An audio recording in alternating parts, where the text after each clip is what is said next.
Olá! Sabe, há décadas que ouvimos relatos de objetos estranhos nos nossos céus, coisas que simplesmente não conseguimos explicar. Mas e se a questão não for um simples sim, eles existem ou não, é tudo imaginação? E se o mistério for muito, mas muito mais profundo do que a gente pensa? Vamos dar uma olhada nas evidências. Essa frase é de arrepiar, principalmente por vir de quem veio. Esse é o Dr. J. Allen Hynek. Ele não era um curioso qualquer, não. Ele era o principal consultor científico de investigação oficial da Força Aérea Americana sobre OVNIs. A transformação dele, de um cético convicto para alguém que acreditava que algo muito real estava a acontecer, dá um peso enorme a toda esta conversa. E é importante entender uma coisa. Isto não é um fenómeno de hoje, da era do YouTube. Estamos a falar de um mistério que perdura, com raízes que vêm de muito antes da era digital e que consistentemente resiste a qualquer resposta fácil. Então, quem são as pessoas que estão a ver estas coisas? A resposta, olha, ela quebra completamente aquele estereótipo do observador casual e pode surpreender muita gente. Agora, o que é realmente interessante aqui é a lista de profissões. Não estamos a falar de qualquer pessoa. Estamos a falar de pessoal treinado, pilotos, polícias, controladores de tráfego aéreo, cujas carreiras dependem da sua capacidade de observar, avaliar e relatar com precisão o que vêem. A credibilidade deles é tudo. O caso de Socorro é um exemplo clássico. Temos um polícia, o Loni Zamora, a responder ao que ele achava que era um acidente, mas em vez disso, ele encontra esta cena absolutamente bizarra.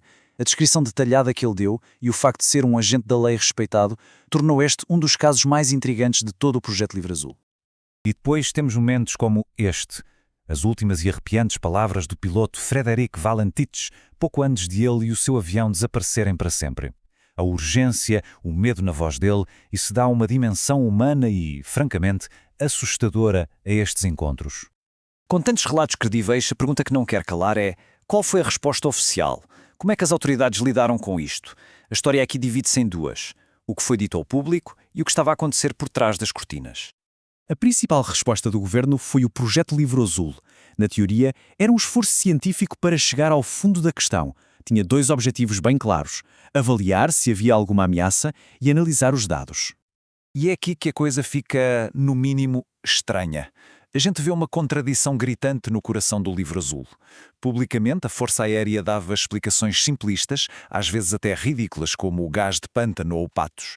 Mas, internamente, os seus próprios documentos admitiam que havia um núcleo de relatos incríveis por observadores credíveis que continuava sem qualquer explicação.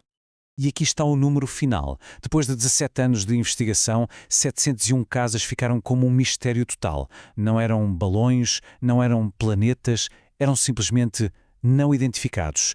Este número por si só mostra o fracasso da investigação oficial em resolver o enigma.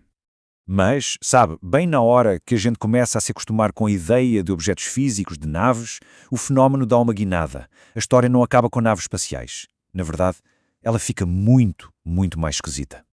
É aí que entra um investigador chamado Jacques Vallée. Ele trabalhou com o Hynek e basicamente disse: espera aí, acho que estamos a focar na coisa errada. Vallée percebeu que estes encontros estavam cheios de elementos de alta estranheza, quase como se o fenómeno estivesse a brincar com a nossa percepção da realidade. Mas o que é essa alta estranheza na prática? Bem, estamos a falar de coisas como as que vemos aqui.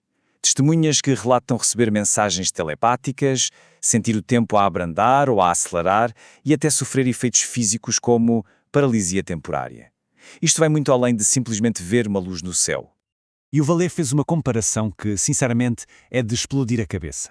Ele pegou no evento de Fátima, em 1917, a famosa aparição mariana, e colocou-o lado a lado com encontros modernos. As semelhanças nos detalhes são impressionantes. Objetos no céu, efeitos de luz bizarros, impactos físicos profundos nas testemunhas. Será que estamos a ver o mesmo fenómeno, só que interpretado através de diferentes filtros culturais? A questão que o Vallée levanta é provocadora.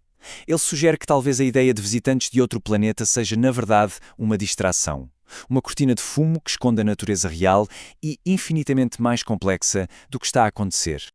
E toda essa complexidade nos traz direto para os dias de hoje, onde o apelo por uma investigação séria e transparente está mais forte do que nunca. O ponto principal agora é que esse apelo por respostas já não vem de um grupo isolado. Não mesmo. Vem de gente de altíssimo escalão do governo, de militares e de cientistas que estão a dizer: chega de ridicularizar, está na hora de levar isto a sério. É um movimento global e credível. Então, a conversa mudou. Completamente. A gente saiu daquela fase de tentar provar ou refutar cada luzinha no céu. O objetivo agora é construir uma metodologia científica para estudar o padrão geral de um mistério que simplesmente se recusa a ir embora. Isto eleva a discussão a um outro nível. Assumimos que algo está a acontecer. Agora, a pergunta real, a pergunta difícil é: o que é esse algo? É tecnológico? É psíquico? Interdimensional? É alguma coisa para a qual ainda nem temos palavras para descrever? O que nos deixa com esta última pergunta: se o fenómeno interage com a nossa consciência, se ele reflete as nossas crenças, então talvez o mistério não seja apenas sobre o que está lá fora. Talvez seja um espelho que nos força a questionar a natureza da nossa própria realidade e o nosso lugar no cosmos.